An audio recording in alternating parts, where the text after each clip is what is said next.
প্রকার ধ্বংসাত্মক কর্মসূচি করে থাকে। লোকেরা বলল এগুলো কি কি?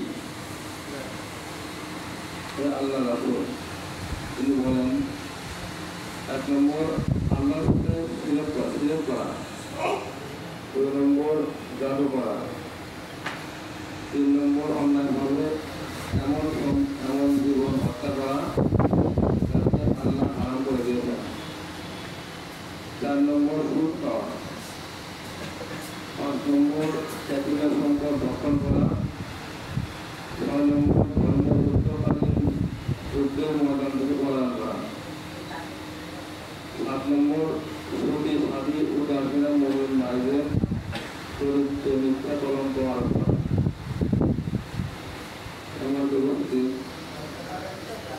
হাদিসটা খুব সত্য কিন্তু অনেক তাৎপর্যপূর্ণ। এবং এখানে যদি কয়েকটা বিষয় বলা হয় আল্লাহ এটা আমাদের আগে জানতে হবে কাজগুলো করলে আল্লাহ এই কাজগুলোকে তুলে থাকা। জাদু করা, এই জাদু করার অভ্যাস তো আমাদের ভালোমতো নাই ইনশাআল্লাহ।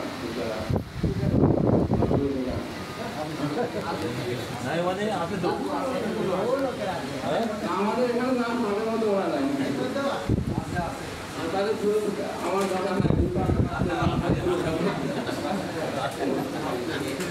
আমরা মনে করি নাই।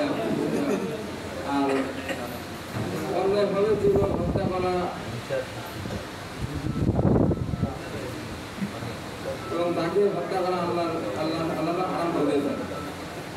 এই হত্যা করার হাতে জড়িত আমরা হয়তো কেউ নাই।